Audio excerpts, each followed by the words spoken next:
Great. All right. Good afternoon, everyone who is either watching this live or watching the recording.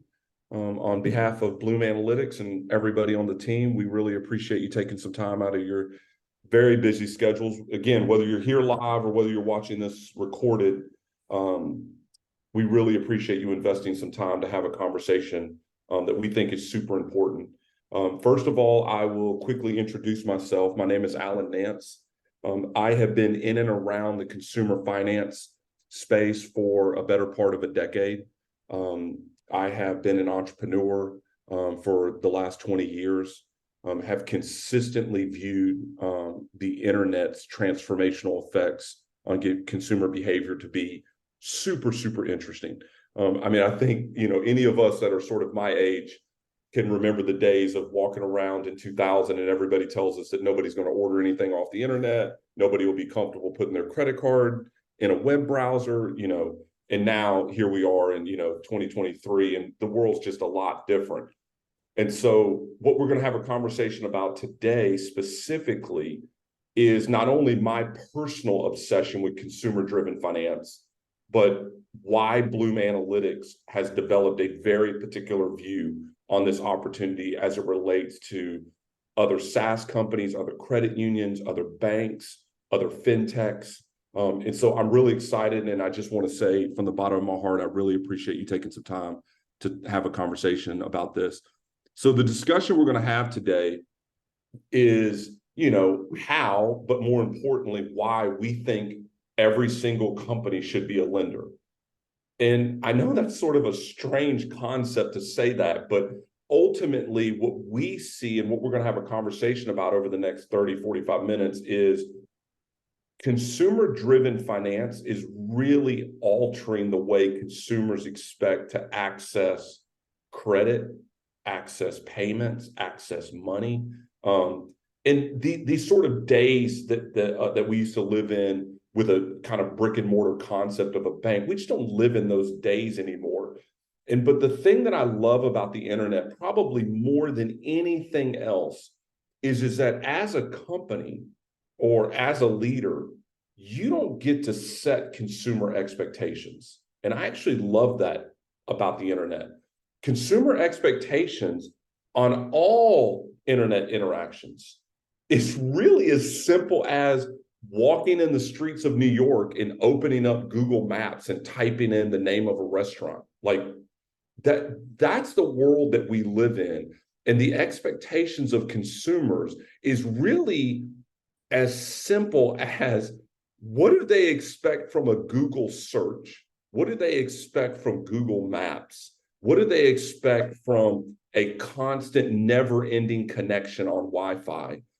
And we, as consumer finance, either entrepreneurs or executives or fintechs or bank executives or credit unions or SaaS companies, we have to understand that we live in the consumer's world out on the internet, and these consumers have very high expectations of how they will interact with finance, and specifically what we're going to have a conversation about today, what their expectations about how they will interact with a potential lender.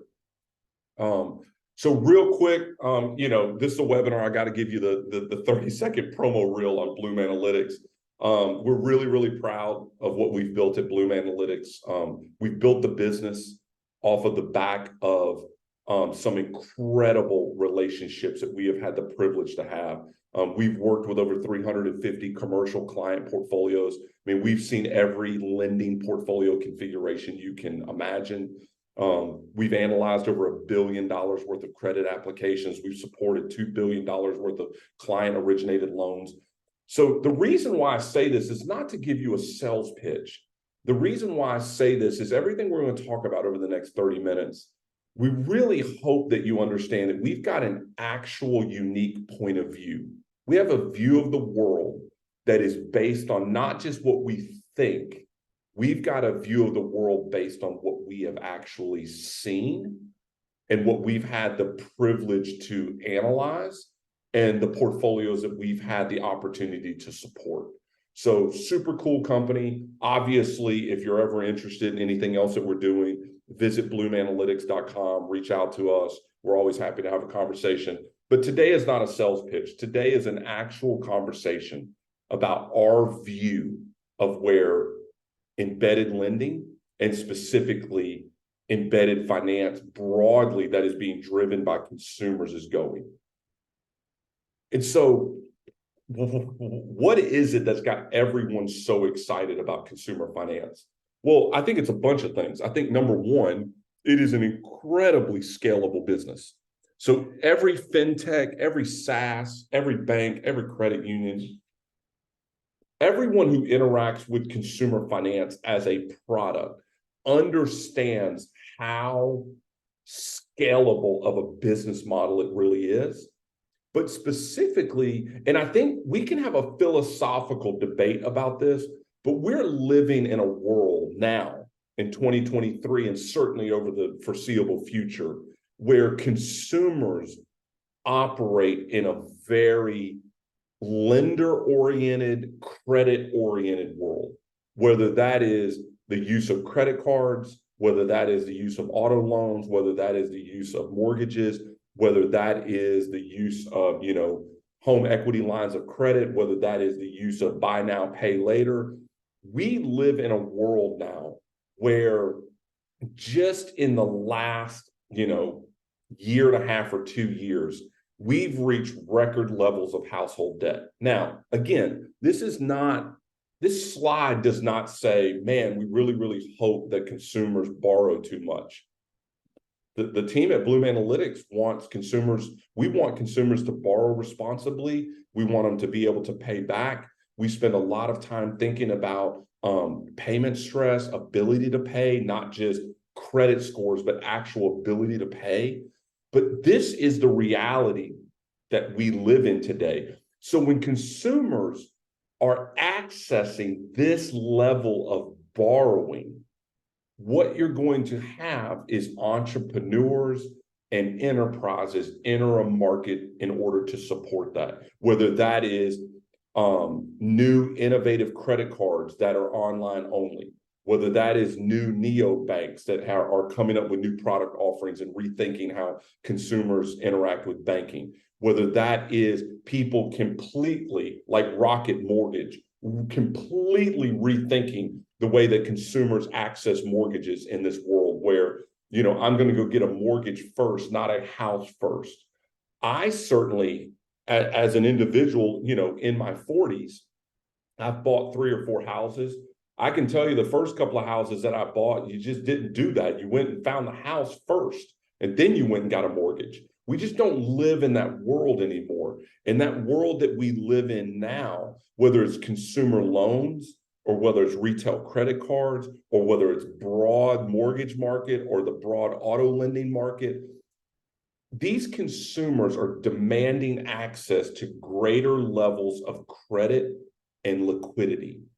And more innovative companies are chasing that need. And in many respects, as I said when I talked a little bit about consumer-driven finance, the consumer's in control.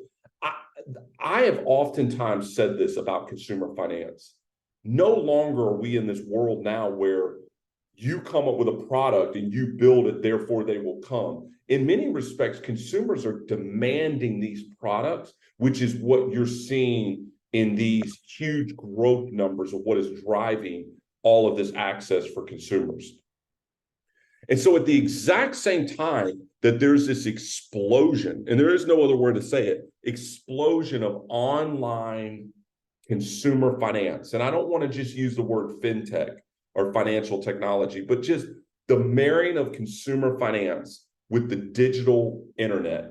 That marriage is happening at the exact same moment. And I would argue it is the reason why traditional banking has faded, is because newer consumers are demanding digital products. It's literally that simple. I can tell you this, and this is, I will not say what bank I bank with, but I can tell you I have a very good banking relationship with who I bank with. But I'll also tell you the last time that I've been inside of a bank branch, I mean, seriously, it has to be over 10 years. It might be 15 years. I cannot literally remember the last time that I walked inside of a traditional bank. Does that mean that a traditional brick and mortar bank is a bad business? No, I'm not saying that at all. The banking businesses are great. There are a lot of innovative banks. There are a lot of innovative credit unions. There's a lot of innovative neo banks. But this is just the reality, and that I want to highlight for everybody. Just in the last sort of 2 to 3 years, and yeah, a lot of this is COVID driven, but I think this COVID driver will stick. And here's what I mean. Yes, there has been a 5 to 6 point drop in consumers banking at a traditional retail location just in the last 3 years, right in the middle of COVID. But I will tell you, I do not believe that that number is going to rebound. I believe it's going to actually accelerate. And let's take a look at the group. And I wish I was in this group, but I'm not in this group. I'm in my 40s now.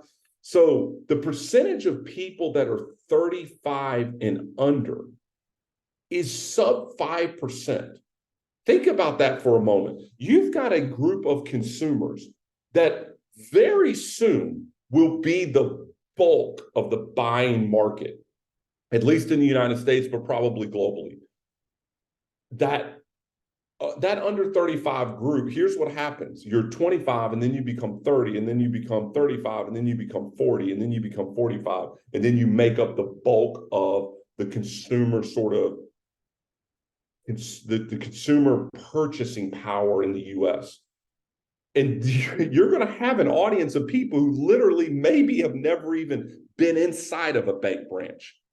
So if you take this idea that there is this explosion of demand of consumer access to credit and liquidity and borrowing ability, both short-term and long-term, and you marry that with just the reality of traditional banking fading away, what you're left with is literally a market that is tailor-made for what we refer to as consumer-driven finance.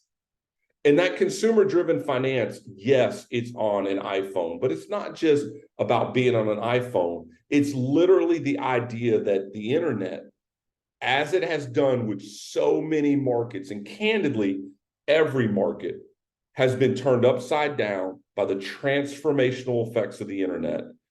The reality is that the internet and technology has, and then the consumer demand for easier, more frictionless products is just creating this enormous market.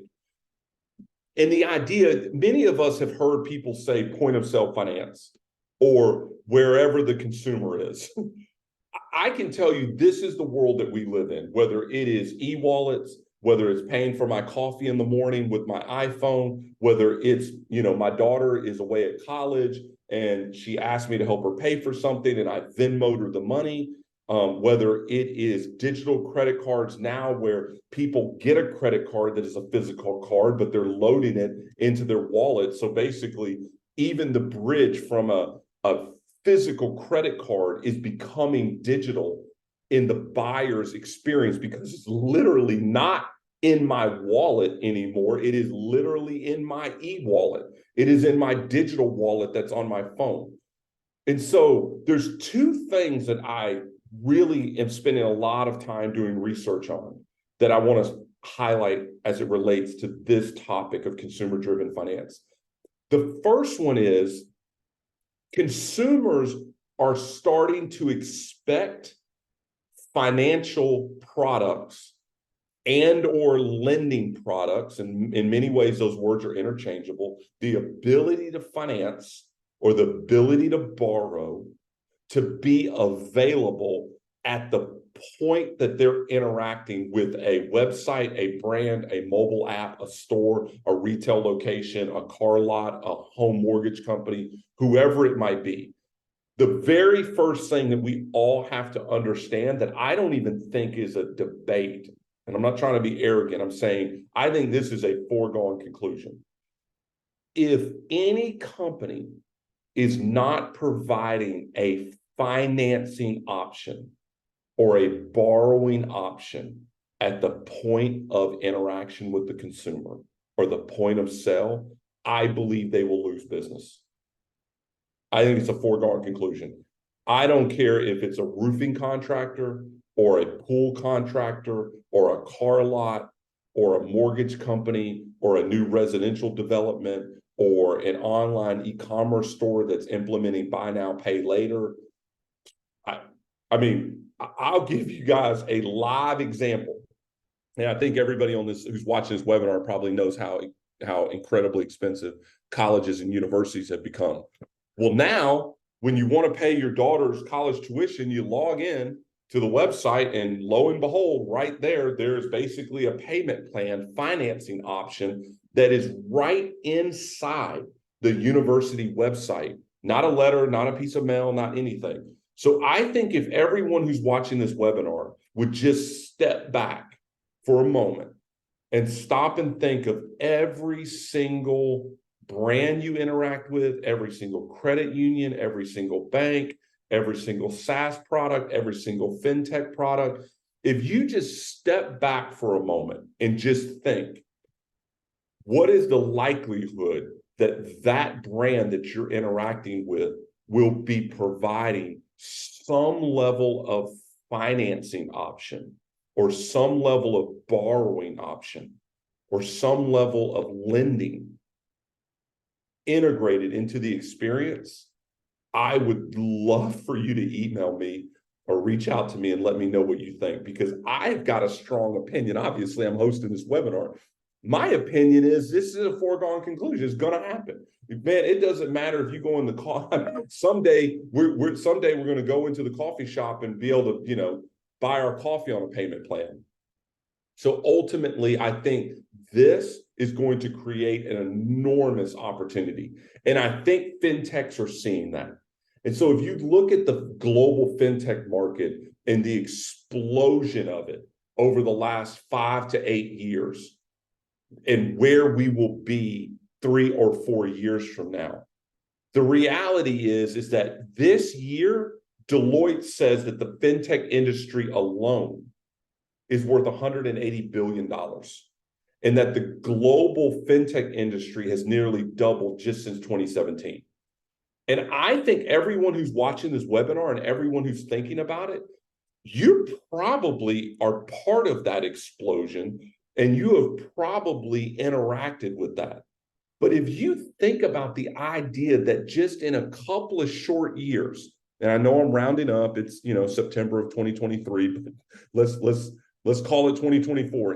In 2 short years, the idea that it's a $300 billion market, what that has done is that has led to a almost avalanche of fintechs and an avalanche of financial products chasing this huge market. So let me stop for a minute and kind of connect these dots for all of us. We believe that the consumer is driving the demand for innovative finance, lending, borrowing, and consumer finance products. It's not us. It's not the Bloom Analytics of the world, or it's not our clients. It's not us that's driving it. We're servicing that demand, but we're not driving that demand. The consumer's in the driver's seat. Everybody else is a passenger. The consumer's absolutely positively demanding frictionless finance products that are borderline ubiquitously available to them night and day, 24 hours a day, 7 days a week on their iPhone or on their laptop or anywhere they can get a Wi-Fi connection. That mixture is happening at the exact same moment that traditional access to banking is at a precipitous decline. And so what I think and what I feel when I'm in the market or when I'm at a conference or I'm interacting with someone is that opportunity is crystal clear to not only companies like Bloom Analytics, it's crystal clear to a lot of people. So a bunch of fintechs are chasing it. But that has sort of opened up a new problem, if you will, which is it seems like there's a new fintech each day. It seems like that there's a new financial product each day. But these fintechs, and I think, listen, this is not Alan Nance or Bloom Analytics, speaking bad about, fintechs or emerging finance products. No, we love innovation. We want to support innovation. But if you just literally just Google the word fintechs and unit economics problem, you will read article after article after article that says many of these new emerging finance products, whether they're a mobile app or a website or a fintech or a credit union product or an emerging bank product, have a profit model problem. And if you think about it for a moment, so you've got consumers demanding access to more frictionless fintech products. So what I think that has led to is an explosion of all of these fintechs chasing these consumers. And the reason they're chasing them is because the market is so big. We talked about it. It's pick a number, whether it's 100 billion, 200 billion, 300 billion, whatever it might be, it's huge. So all of these fintechs are chasing these consumers. And what we're seeing from the analysis that we have the opportunity to do is many of these fintechs and financial innovative companies that are out on the internet or in the mobile space are spending too much to acquire a client. They're not able to make a profit on the core offering that they're offering. And they're operating in this super competitive market that keeps evolving. So, I mean, I hate to make it super simple, but you can't launch a mobile app called dollars.com that sells dollar bills for 90 cents. And I know I'm not like trying to be a stand-up comic. I'm literally saying that doesn't work. You can't sell dollar bills for 90 cents. Or let me rephrase it. You can do it, but you can only do it for so long. And so ultimately, very similar to what we saw at the emergence of what I think of as kind of the Web 1.0 world, of whether it was the Amazons of the world or the web vans of the world or all of these things. The unit economics of what they were doing at that time just did not add up for what it cost them to get a client, what a consumer or a user, what that consumer or user was paying them for the core offering that they signed up for. And on top of that, every single fintech is battling it out for a consumer, trying to look for ways to make it profitable. So what we think is going to happen, what we really think is, if you think about fintechs needing a profit model, and then you marry that with this idea that we believe everyone has the potential to be a lender, what we think it does is we think it is an important piece of the puzzle to how a fintech or how a credit union or how a bank or how a lender embeds more profitable offerings into what they're doing. So if you think about taking a traditional consumer finance product or a traditional consumer fintech product, and you ask yourself, what is it that they should do? Well, the obvious answers are they should diversify their revenue stream. Like, instead of having one core product, they need 2 or 3 or 4 products, and they need to be able to cross-sell and upsell those customers.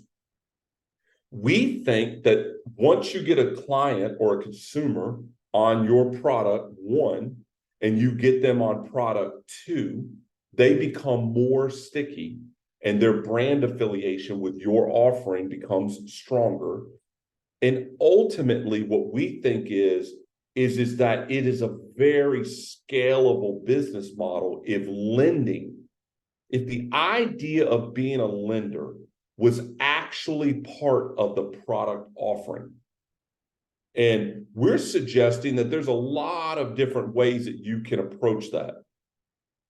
And so if you think about embedded lending being on the rise or not, The reality is that buy now, pay later, the emergence of that is nothing really but embedded lending in an e-commerce experience offering.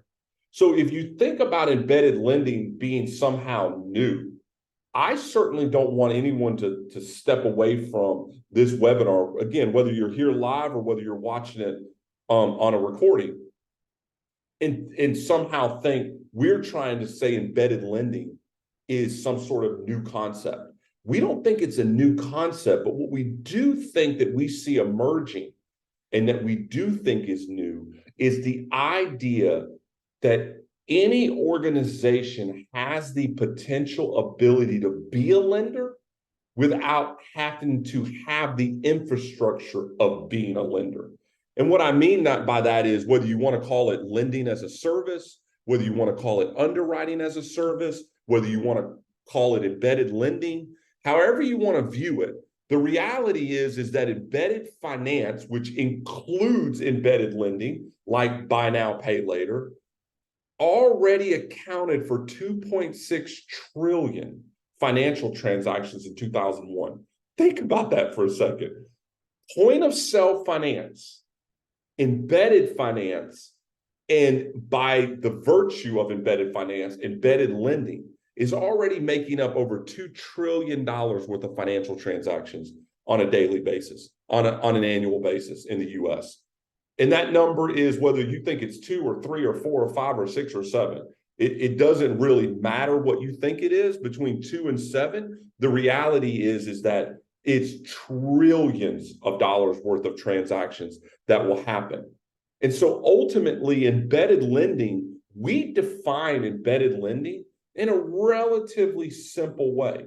We view embedded lending as taking the lending capability and outsourcing it to a third party and embedding it inside of your consumer experience. So I don't want anybody who's watching this to overcomplicate it or overthink it. It's really, you have a consumer offering and you want to provide a lending option to your users. You go partner with a third party that can effectively, as an outsourced provider, take all of the necessary ingredients of being a lender and through a series of APIs, bake it, or if you will, embed it into your offering. And so before I turn it over for questions, I really just want to highlight a couple of things and give you a quick recap. The reason Bloom Analytics exists in our view of the world is that most fintechs do have a unit economics problem, and we believe lending is a potential answer. We don't think it's a silver bullet. We don't think it's the be-all answer to everything. But at the end of the day, whether you are a credit union or a bank or a lender already, or a SaaS company, or some other mobile app experience that is in the broader fintech arena, we believe that one of the products, not the product, but one of the products that you should be providing is a lending solution. And we think embedded lending can be a viable answer to that. Like, we don't think everybody's got to turn themselves into a lender in order to be a lender.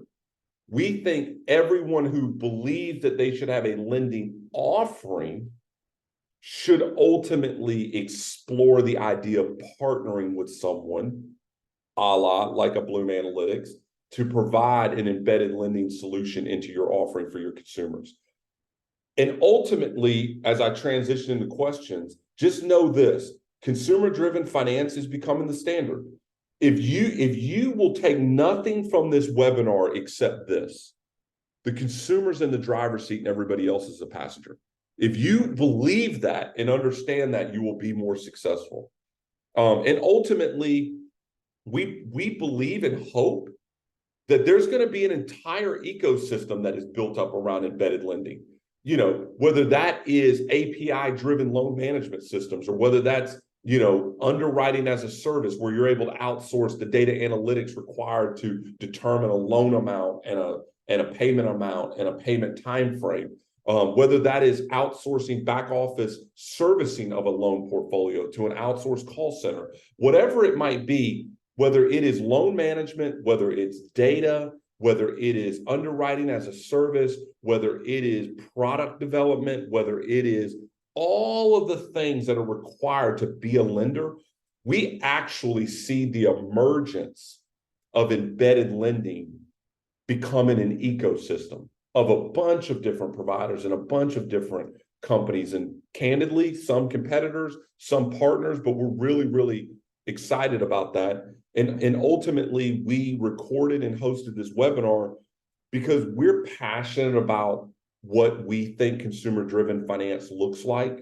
And we're super passionate about where we think embedded lending can go. And so with that, I would just say on behalf of Bloom Analytics and everybody on the team, we appreciate you taking time today. We appreciate you taking time to watch this recording if you are watching the recording. And if there's ever anything that we can do for you, never hesitate to reach out. And I think with that, if we've got any questions, we've got a little bit of time. We've got maybe 5 or 10 minutes if anybody would like to ask any questions, but don't feel obligated.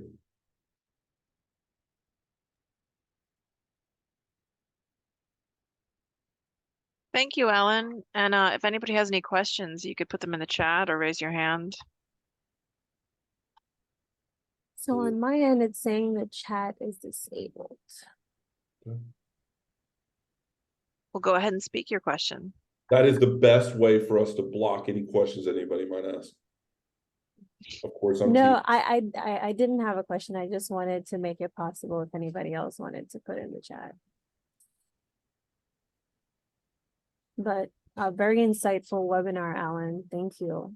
Of course, always. Happy to do it. Happy to do it. Love the industry, love the ideas, love all the people that are in it. Lots of people are building really cool consumer finance, fintech, consumer lending solutions, and it's an exciting time to be in the industry, and it's a lot of fun. And of all the industries that I've ever seen, the transformational effects of the internet impact, I think finance is right at the very, very, very top. Yeah, it's obvious that you're very passionate about it. Absolutely. All right, guys, any questions? Going once, going twice. All right, guys. Well, I really, really appreciate the opportunity to be with you. And with that, I will send you on your day and yield your life back to you and ask you that if there's ever anything that Bloom Analytics can do to help you, just reach out. We're happy to have a conversation with you. Thank you very much. Thank you, Alan. Thank you.